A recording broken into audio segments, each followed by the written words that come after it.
Hello everyone, this is Lloydie and welcome po sa video ko. It's been a while nung huling naggawa ako ng video at thank you sa mga followers ko na nakamiss sa akin. Na-miss ko din po kayong lahat. Anyways, ang topic po natin today ay tungkol sa napapabalitang diretsong 10 taon na visa para sa mga EPS. Ang question is, ito po ba ay na-approve na? Kailan ang implementation? Ano-ano ang mga guidelines? Kailangan bang may topic or KIIP ka? Ito pa ay para lamang sa mga bagong EPS. So, yan po yung mga usually na natatanggap ko na PM. Ang 10 taong visa para sa mga EPS ay isang panukala pa lamang. Wala pa po itong konkretong impormasyon. Ang panukalang ito ay napag-usapan ng Pangulo ng South Korea at ng Ministry of Labor. Ang Bureau of Immigration po ay wala pang ipinapalabas na anunsyo ukol dito. Tandaan po natin na hindi maaaring magdesisyon mag-isa ang Ministry of Labor. Kinakailangan po nila itong isangguni sa immigration. Bakit? Dahil ang Ministry of Labor ang nagbibigay ng working permit para sa isang dayuhang manggagawa. Samantalang, ang immigration naman ang nagbibigay ng visa upang ang isang dayuhan ay makapanatiling legal dito sa South Korea. So, ibig pong sabihin, kung ang immigration ay hindi aaprubahan ang panukalang diretsong 10 taong visa para sa mga EPS, ito po ay hindi maipapatupad. Ang maganda po natin gawin ay maghintay ng anunsyo buhat sa dalawang ahensya na ito.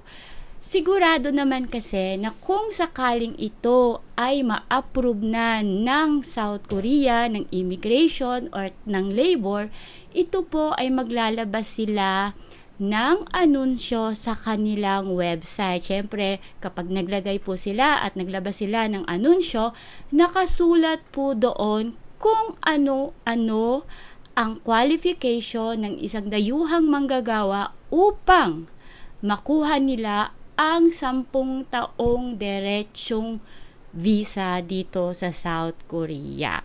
Tandaan po natin na dito sa South Korea ay wala pong libre. Hindi po nila ibibigay sa atin nang basta-basta ang 10 taon na iyan. Ito po ay siguradong may kapalit at ito po ang siguradong pinag-aaralan nilang mabuti bago nila ito aprubahan. Personally, para po sa akin, maganda kong maipapatupad ang 10 taon na visa para sa mga EPS. Kasi syempre, yung mga EPS, hindi na kinakailangan mag-exit after ng 4 years and 10 months at magpa-process ulit ng papel ng visa para makabalik dito sa South Korea. Sa loob ng 10 taon, magpaalam lang kayo sa inyong mga employer. Kung papayagan nila kayo, magbabakasyon kayo. Kung hindi kayo papayagan, try ulit magpaalam sa ibang panahon. Hindi kagaya ng 4 years and 10 months, mag-e-exit, magpa-process, nakaka-hassle din po siya. Iyon yung maganda doon sa diretsong 10 taon. Siyempre, kung may maganda, may hindi din. Kagaya ng kung ito ay maipapatupad, ang ibig sabihin, ang inyong NPS o yung tinatawag ninyo na Kukmin at ang Tejicum ninyo na nasa Samsung ay makukuha nyo lang after 10 years. Ganun po siya kasi ang Kukmin po, ang batas na nakalaan dyan para sa isang dayuhang nag-i-stay dito sa South Korea, maaari mo lamang itong makuha kung ikaw ay mag-e-exit na ng South Korea as well as ang Samsung insurance ninyo. So, hindi natin alam kung iyon ba ay babaguhin nila or mananatili na ganon ang rules and guidelines ng inyong Cookmin at ng inyong Samsung. At ang isa pang katanungan ko ay kung sakaling isa sa batas ang diretsong 10 taong bisa, maaari pa din bang magpa-release ang isang EPS? At kung maaari ngang magpa-release, ilang beses maaaring magpa-release ang isang EPS?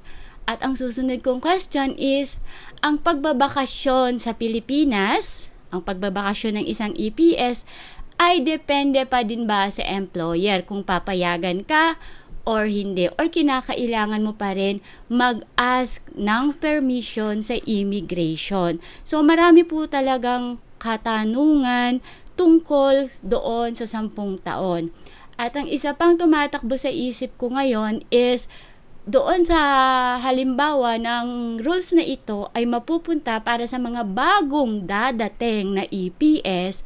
Pag po ba sila ay nag-apply ng alien registration card nila dito, yung ARC natin na tinatawag, diretso bang 10 taon ang ibibigay nila? Or meron sila kasing panukala na yung unang 2 taon ng isang EPS sa isang kumpanya, saka pa lang sila bibigyan ng additional na 8 years. So kung naguguluhan kayo kasi yung nabasa ko sa balita sa Neighbor, ang panukala ng Pangulo ng South Korea na kung ang isang EPS ay nakapagtrabaho sa kumpanya sa loob ng 2 taon, i-extend sila. Pag nag-extend sila ng visa, ang ibibigay na nila ay diretsong 8 years. Yun po ay according sa pagkakaintindi ko sa balita. So kung mali po yung pagkakaintindi ko sa balita at may iba kayong source, pwede kayong mag-comment sa baba para malaman din natin, malaman ng mga ibang